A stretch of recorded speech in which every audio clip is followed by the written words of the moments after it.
tuning into the Transportation Benefit District. It is Tuesday, March 15th, 2022.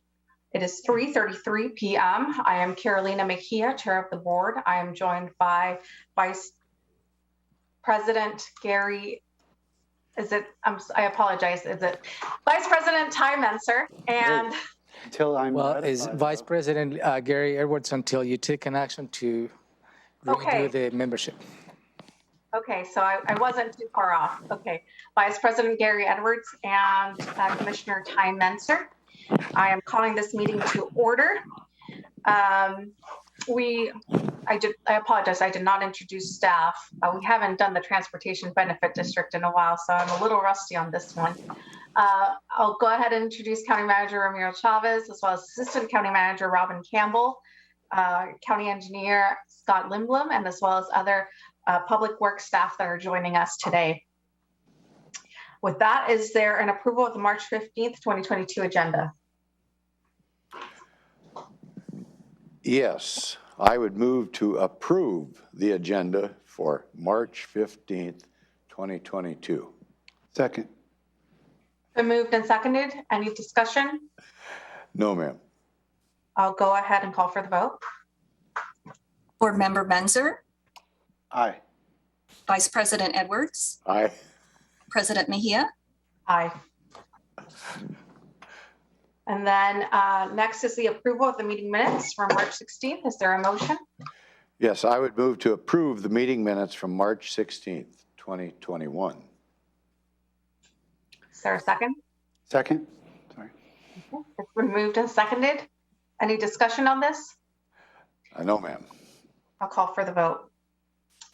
Board Member Menser, Aye. Vice President Edwards, Aye. President Mejia, Aye.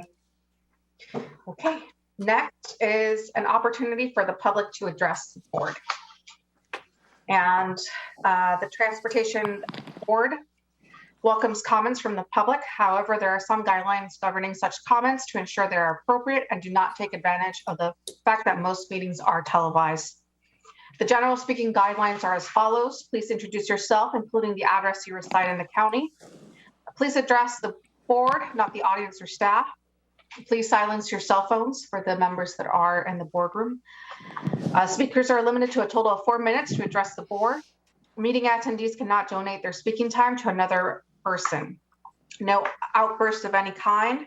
No comments that are lewd and offensive, inflammatory, hateful, defamatory, or discriminatory in nature. Please be respectful.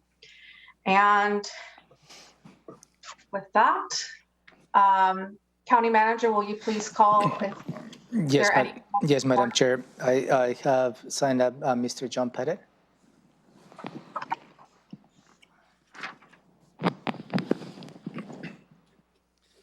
Good afternoon, President, Vice President, and Board Member of the Transportation Benefit District.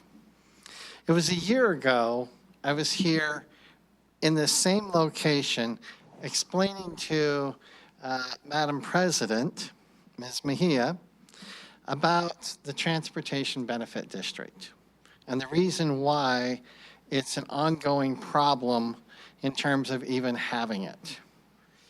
First of all, currently, the Transportation Benefit District is a type of district that is created through the state RCWs.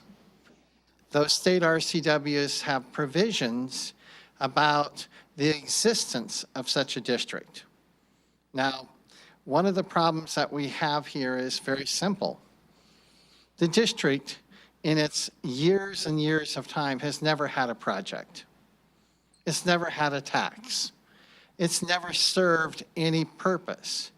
And one of the reasons why it's never served any purpose is because the purpose of a district is to raise monies for a very particular job or project. It's not just a general funding to add to the benefit of the road fund. Now, that being said, currently and over the past number of years, the county continues to take $4 million or more out of the road funds every single year, and it would be obviously inappropriate. We take money away from your road funds, but now we want to tax you to get more money to put in because we've already taken the money out. It's kind of a double taxation.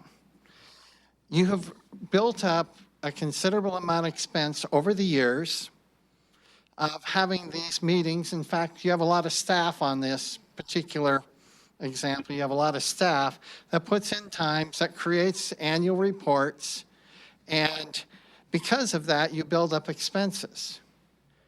Under a transportation benefit district, if you did actually have an improvement project, you can't recoup all those expenses from the past. They can only be spent on a project.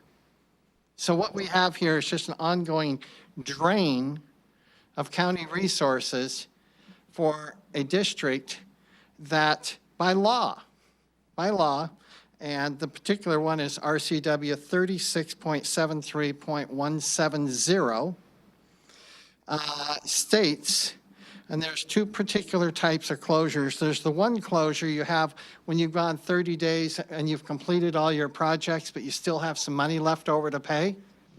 And then you have another element down here in the lower part of this particular RCW that specifies this district shall dissolve itself and cease to exist 30 days after financing or debt service on the transportation improvement or series of improvements constructed is complete and paid.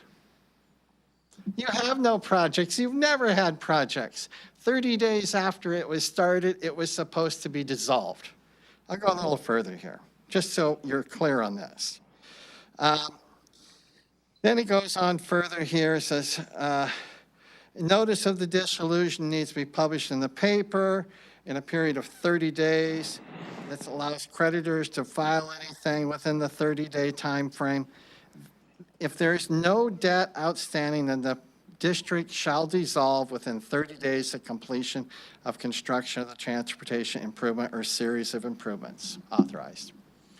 You need to close the district. By law, you're supposed to close the district. It's inappropriate to keep working and keep spending $25,000, $30,000, $50,000 a year to maintain a district that's required to be closed by law. Thank you. Madam Chair, I don't have anybody else in the boardroom, and I don't believe we have anybody else on the Zoom. Public testimony is closed. Okay, great. So with that, we'll head forth on to department items. Item 3A, ratify the election of the Thurston County Transportation Benefit District officers for 2022. And Scott? Good afternoon, Transportation Benefit District. Scott Lindblom, County Engineer. This item for your consideration this afternoon is the ratification of the officers for the Transportation Benefit District. As you recall, on January 4th of this year, the County Board of County Commissioners nominated Commissioner Carolina Mejia as president, Commissioner Ty Menzer as vice president, and Commissioner Gary Edwards as board member of the 2022 Transportation Benefit District.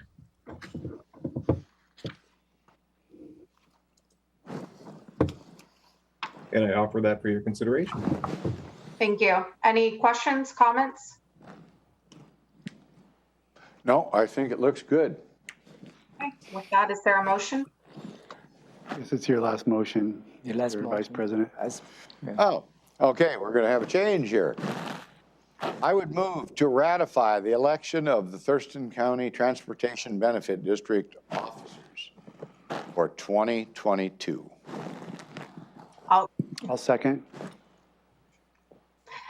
Okay, it's been moved and seconded. Any further discussion? No, ma'am. Can I Okay. ask a question? Yes, go ahead, sir. It might be for the county manager, but, Mr. Pettit, he's made, I think it's the fourth year of making this argument. And I remember addressing this the first year that I was on the board because I was, interested in the merits of it. As I recall, there were two different pathways for forming a benefit district. One is to complete a particular project, and his his citation is accurate, if that's why you formed it. There was another pathway, though, that I thought we were operating under, which, Yeah, that was the initial formation of the Thurston County Transportation Benefit District was for preservation of the roadway system. So Mr. Pettit is correct. There is two paths. Is one, you have identified specific projects, and at the time, and you assess the projects and you add the revenue. As soon as you complete those projects, then it over. In this case, the Transportation Benefit District back in 2014, December 31st, 2014, was formed under the umbrella of preserving the transportation system. So it's a different path. okay. Since we're ratifying new officers, I just thought I would try to remind myself if I was remembering that correctly on that issue. Is that the Scott or, sorry? Somebody has the microphone on. Oh, okay, just noise. And it appears we lost Scott too. Scott Okay. has left the building. Okay, so with that, I'll go ahead and call for the vote. Board Member Menzer, Aye. Vice President Edwards, Aye. President Mejia, Aye. Okay, congratulations. Thank you. Okay, with that, we'll move on to item 3B, which is the 2021 Thurston County Transportation Benefit District Annual Report. And Matt? Thank you, President and TBD board members.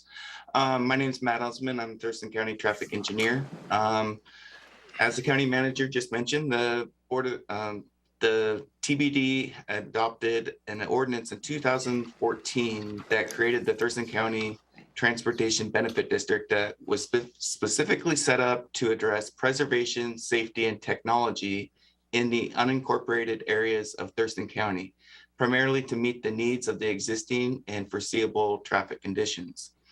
In accordance with RCW 3673160, the TBD must issue an annual report with transportation improvement costs and revenues, as well as schedules. I'm now going to quickly walk you through the annual report for 2021 to meet this RCW requirement. Y'all should have a copy of the report in your agenda packets, I hope. And I'm also going to share my screen if that will help as well.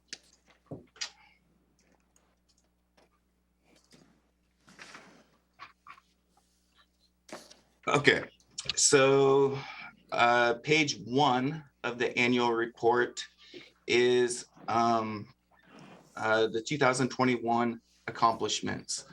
One Thurston County TBD meeting was held in 2021. The meeting included the 2020 TBD annual report, the 2020 transportation year in review, as well as the upcoming 2021 planned transportation work. On page 2 are the revenues. The TBD received no revenues in 2021. On page 3 are the expenditures. $901.62 in liabilities from the Thurston County Public Works were incurred for administrative activities. Thurston County Public Works would be reimbursed for these expenses once the TBD begins collecting revenue. As you can see in the report, to date, $116,662.57 has been spent to date. However, it's important to note that most of that was spent in 2018 at the direction of the Transportation Benefit District Board to hire a consultant to do some education and outreach work to determine what level of support would be received for the district. On page 4, you can see a status of the projects. It's a blank page because we did not have any projects in 2021. On page 5, you'll see the construction schedules. Because we have no projects, there's no construction schedules to report. And then finally, on page 6, hopefully those are some familiar faces. That's the 2021 board members' photos and contact information. With that, I call for the motion. Thank you. Let me share my screen here. Any questions from the board members? I do have some questions, but I think Scott's going to address them under C. We're going to get a little bit about federal stuff coming up, Scott? A little tiny bit? Okay, then I have no questions. Thank you. Vice President Menser? No questions. Okay. So with that, is there a motion? I move to accept the 2021 Thurston County Transportation Benefit District Annual Report and direct staff to post its availability in the newspaper of record for Thurston County. Second. Been moved and seconded. Any further discussion? I'll call for the vote. Board Member Edwards, Aye. Vice President Menzer, Aye. President Mejia, Aye. Okay, now on to item 3C, which is the presentation for federal infrastructure bill funding. Scott? Good afternoon again, and I apologize for my internet connection is not working so good, so I just sent Matt my notes too, so suddenly I get cut out again. Matt, I'll ask you to lead the discussion, but hopefully this will work. So yeah, thank you for your time again this afternoon. What I wanted to give you is just a brief update on where we are looking for the federal infrastructure funding right now, kind of our process for looking at that, where we're looking, and how we are thinking we might fit in.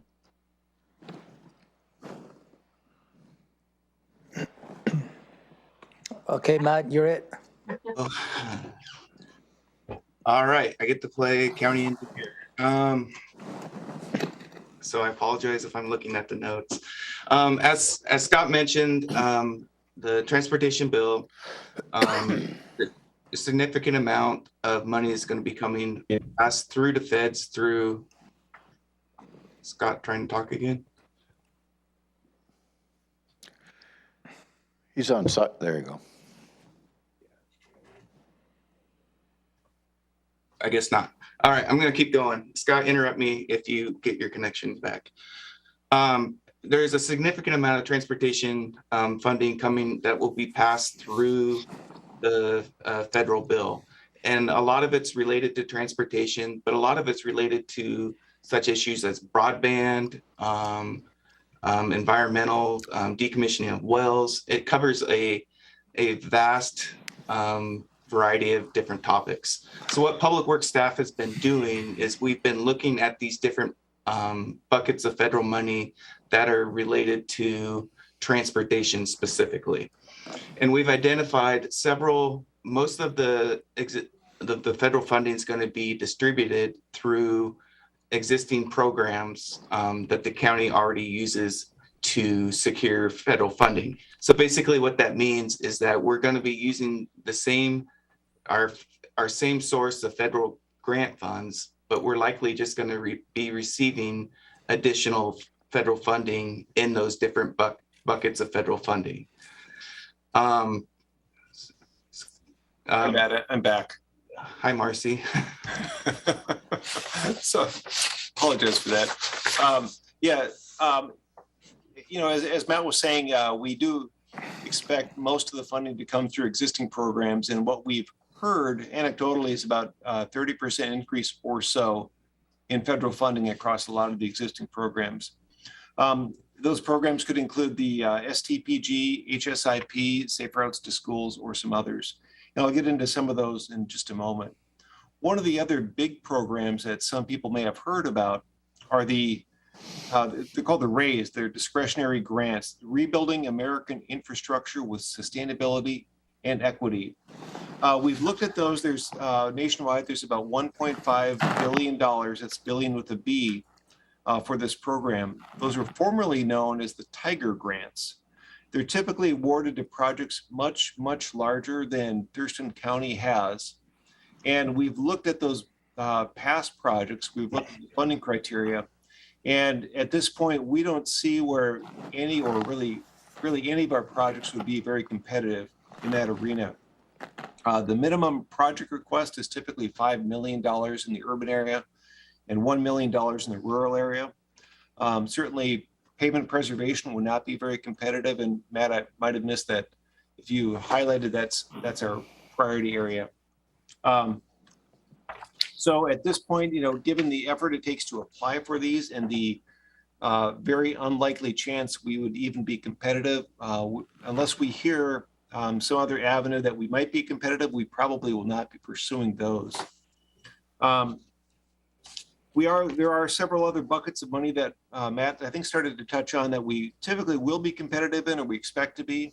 That's the STBG program, as well as the HSIP. One of the priority areas that Public Works has is really looking at pavement preservation and preservation of our existing systems. With pavement preservation certainly being a priority. So with the funding lens we're looking at where can we be competitive for pavement preservation. And then certainly we're not shutting a blind eye to all the other projects and programs we have that are also important. But with that first glance, STPG is an area that we could use money for pavement preservation.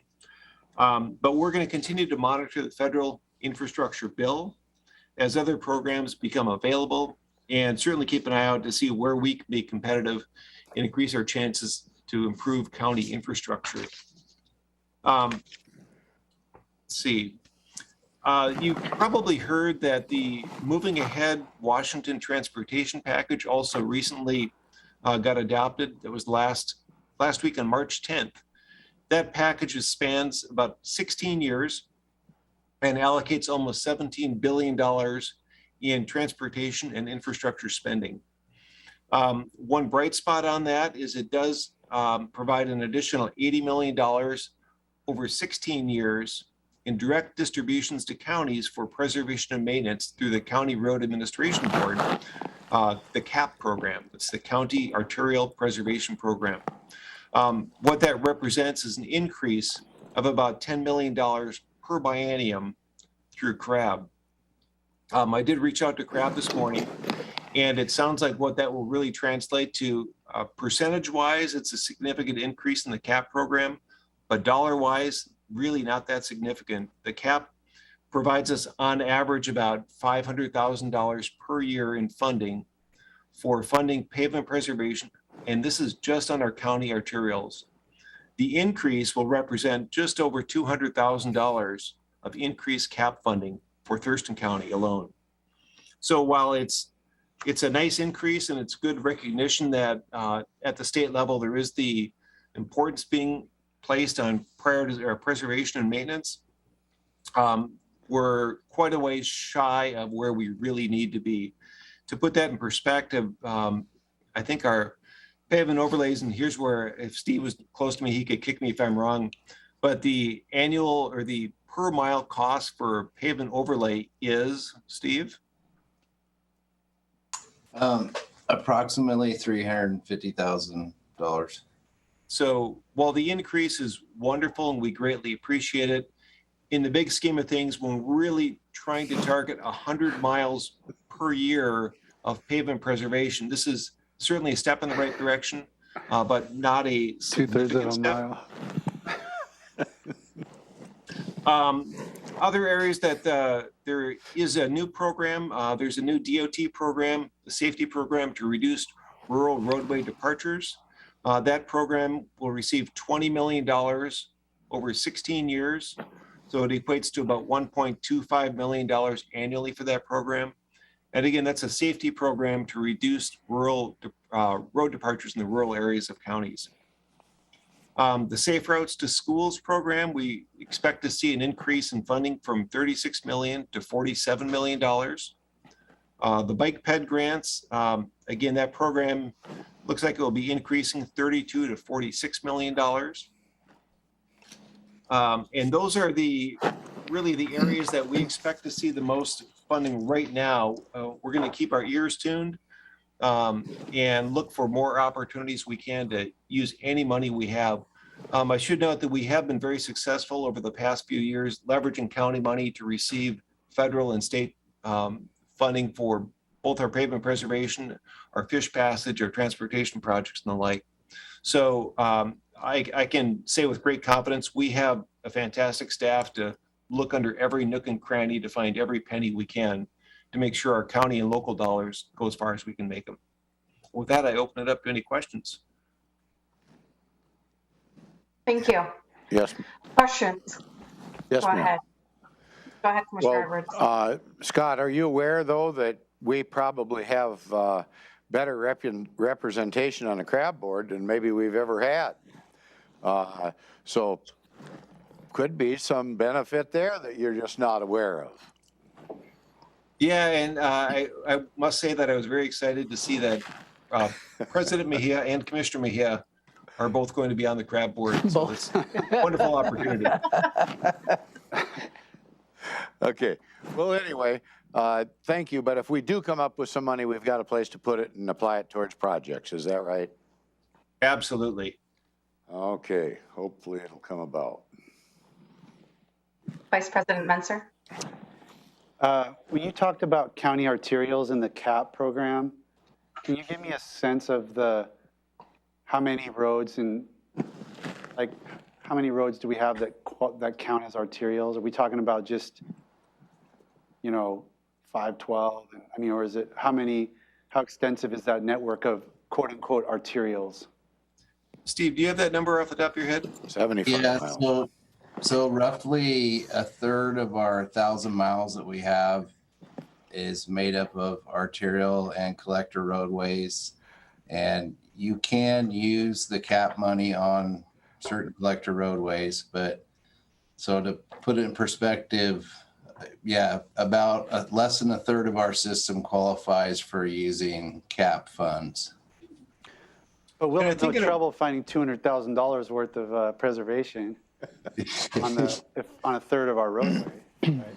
Yeah. And I think another important piece to add to that is a lot of these programs, the CAP is one example, they are good for funding work on our arterials. But as Steve just mentioned, we have a lot of local roads that are not eligible for CAP funding, not eligible for STP funding, not eligible for the RAP program. Really, the only or the most likely funding source we can use on our local roads is the county road fund and traffic impact fees and real estate excise tax. Okay. My next question was about the safe routes to school. You said and I'm wondering, what's the next safe routes to school project we have going? I was involved in a kind of a ribbon cutting and all the kids walked through the new routes and stuff over at a school. I forget the name of it. Lydia Hawk, maybe it was, or one over by Martin Way, Lacey. Anyway, I'm just wondering what's the next big project that falls into that bucket? I can take this one, Scott. You're referring to the one that we did over in Thompson Place off of Martin Way last year. And so we've already done a pre-design study and we got a project queued up for the Safe Routes to Schools program. And it will be on a Bernathy, and we're providing safe walking routes to the Pleasant Glade Elementary School. Pleasant Glade, okay. Okay, and then finally, bridges. It talked about in the slide, priority projects such as bridge replacements. I know we have a list of those kind of projects. Are we going to be plugging into that? Since that sounds like it's more, you said there's more money or it's easier to get. Yes, we will. In fact, we're going to be at our next Transportation Benefit District meeting. We'll be presenting our bridge program as well as our pavement preservation program. And as part of that program, we'll be presenting our priority bridges that we're looking to secure federal funding for. And what's looking ahead to that? I mean, or what's the optimistic? Maybe we were going to do 2 and now we can do 4, or we were going to do 1, now we can do 2, or what are we thinking that we're going to be able to accomplish with this new funding? So without knowing specifically how much additional federal money is going to be coming through some of these programs, it's tough to tell. I can tell you that we have federal funding to replace the bridge over Bloom's Ditch on Little Rock Road, and that's supposed to be happening. I think that's scheduled for 2024. The Thurston Regional Planning Council just also approved us to submit for a project to replace the Tilley Road Bridge on that crosses over Beaver Creek. And then, man, I don't want to steal all my thunder out of next month's presentation, but we have three additional bridges in the county that are actually going to be turning 100 years old next year, which is, when you consider that the traffic is traveling over a bridge that Model Ts used to drive over, is really puts it in perspective. Careful now.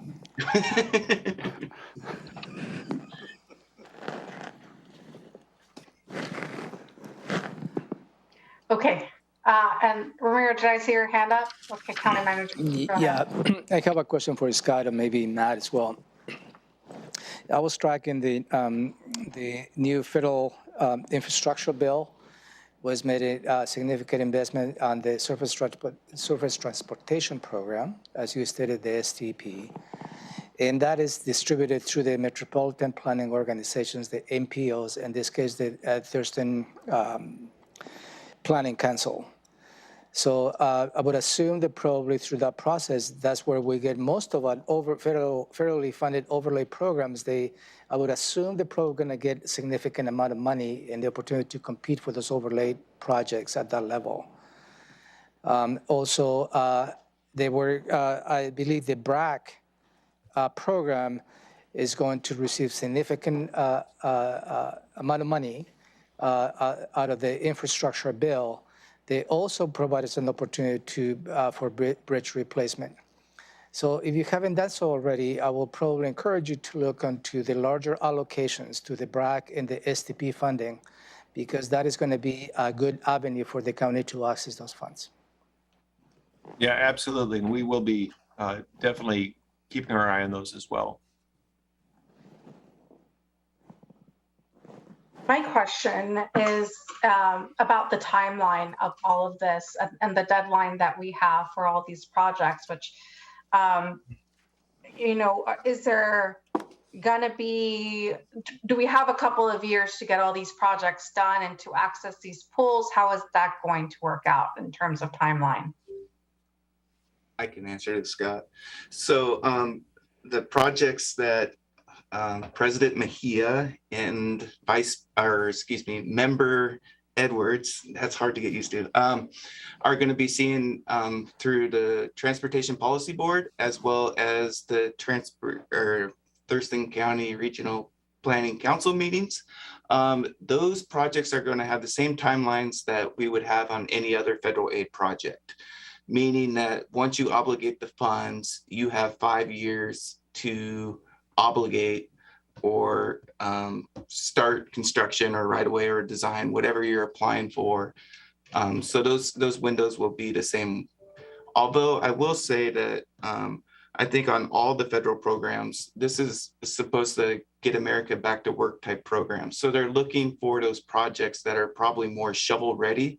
And I think those projects where we're applying specifically for construction funds are going to compete much better than some of our normal design right away and construction projects. We will, staff will be reaching out to Commissioner Mejia and Edwards about that as well. That's good to know. Okay.